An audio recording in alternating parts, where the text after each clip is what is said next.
Assalamualaikum warahmatullahi wabarakatuh.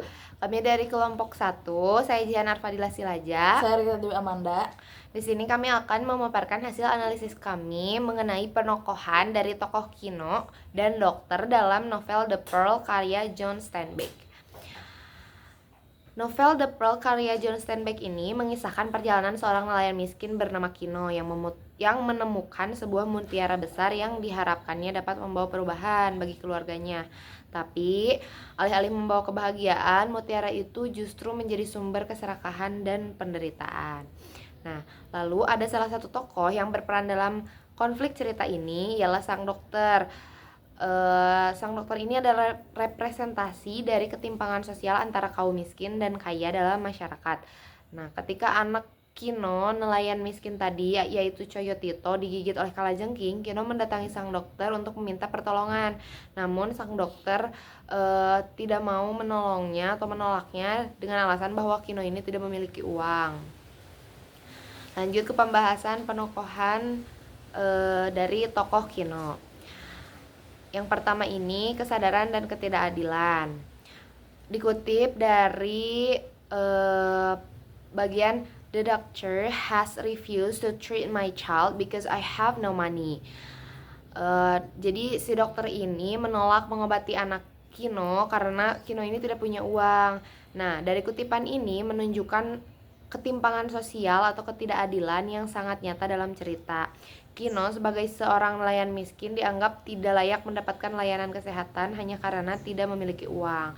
Hal ini mencerminkan bagaimana masyarakat saat itu memperlakukan orang miskin dengan ketidakadilan dan kurangnya empati. Yang kedua, kasih sayang dan pelindung. Nah, dikutip dari bagian My son must be treated, he must have a change.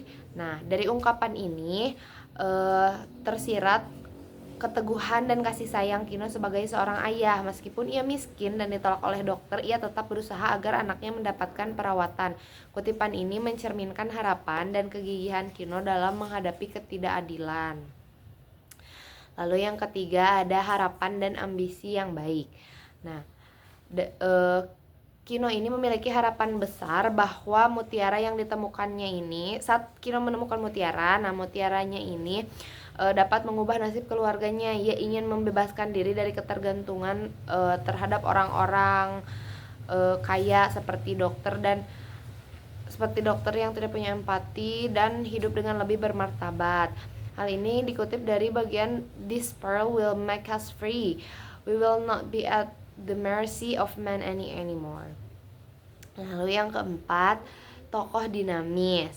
Kino ini merupakan tokoh yang dinamis karena ia mengalami perubahan karakter yang signifikan sepanjang ceritanya, baik secara emosional, psikologis maupun dalam cara pandang terhadap dunia dan kehidupan. Di awal cerita, Kino seorang pria sederhana dan hanya ingin memberikan kehidupan yang lebih baik untuk keluarganya. Dari seorang pria yang penuh harapan, nah Kino ini berubah menjadi seorang yang paranoid dan obses setelah ia menemukan mutiara. Setelah kehilangan segalanya, termasuk anaknya Coyotito, Kino akhirnya menyadari bahwa mutiara yang dianggap sebagai simbol kebebasan itu justru membawanya kepada kehancuran. Selanjutnya adalah penokohan tokoh dokter. Yang pertama yaitu rasis dan merendahkan. Dalam kutipan Have I nothing better to do than cure insect bites for a little Indians? I'm a doctor, not a veterinary. Kutipan ini mengungkapkan rasisme dan dehumanisasi. Dokter memandang penduduk asli, yaitu Little Indian, itu sebagai makhluk yang lebih rendah daripada manusia, bahkan disamakan dengan hewan, yaitu veterinary. Ini mencerminkan ketidaksetaraan dan sosial dan prasangka rasial yang mendalam pada perawatan medis karena ia merasa penduduk asli yang tidak layak mendapatkan perhatiannya, yang menunjukkan kurangnya empati dan etika profesional. Selanjutnya yaitu materialis dan serakah. Dalam kutipan Has any money? The doctor demanded. No, they never have any money. I alone in the world am supposed to work for nothing and I'm tired of it. If he has any money. Kutipan ini menyoroti keserakahan dan materialisme. Dokter hanya tertarik pada uang dan menolak untuk memberikan bantuan kepada mereka yang tidak mampu membayar. Ini mencerminkan korupsi dan ketidakadilan dalam sistem medis di mana keuntungan finansial ini diutamakan daripada kesejahteraan pasien. Dokter mengeluh tentang pekerjaan for nothing yang menunjukkan bahwa ia tidak melihat nilai intrinsik dalam membantu orang lain. Selanjutnya adalah tidak jujur dan tidak beretika. The doctor has gone out, he said. He was called a serious case. Dalam kutipan ini adalah kebohongan yang digunakan untuk menolak Kino dan keluarganya. Serious case kemungkinan besar merujuk pada pasien yang mampu membayar dokter. Ini menunjukkan bahwa sistem tersebut biasanya terhadap orang yang miskin. Kebohongan ini juga mencerminkan kurangnya integritas dan moralitas dokter. Selanjutnya ada tokoh statis, yaitu tokoh datar.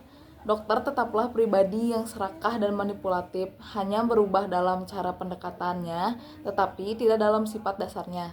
Ini membuktikan bahwa ia adalah tokoh statis, yaitu datar, karena tidak mengalami perkembangan karakter yang berarti. Jika Kino berubah dari seseorang yang penuh harapan menjadi seseorang yang kehilangan segalanya, dokter ini tetaplah dokter yang hanya peduli pada keuntungan pribadi tanpa perkembangan emosional atau moral. Hanya peduli pada uang dan status sosial, menghina dan merendahkan kaum miskin, dan tidak memiliki empati terhadap penderitaan orang lain. Oke, jadi kesimpulan dari menganalisis penokohan dari tokoh Kino dan dokter ialah selain mencerminkan ketidakadilan sosial dan keserakahan, dalam novel The Pearl ini, hubungan antara Kino dan sang dokter juga menunjukkan bagaimana kelas sosial mempengaruhi perlakuan seseorang terhadap orang lain. Dokter yang seharusnya menolong semua orang tanpa memandang status ekonomi malah memperlihatkan sifat diskriminatifnya terhadap kaum miskin seperti Kino, dan ini menegaskan bahwa dalam masyarakat kekayaan seringkali menentukan bagaimana seseorang itu diperlakukan. Nah, pesan moral dari novel The Pearl ini yang kita ambil, hubungan Kino dan dokter ini memberi pelajaran tentang ketidakadilan sosial, bahaya serakah, keterbatasan kekayaan dalam membawa kebahagiaan, dan pentingnya keberanian melawan ketidakadilan. Nah, pesan ini masih sangat relevan dengan kehidupan kita saat ini, yang dimana orang-orang sering dinilai berdasarkan harta dan kekuasaan. Cukup sekian dari kelompok kami. Wassalamualaikum warahmatullahi wabarakatuh.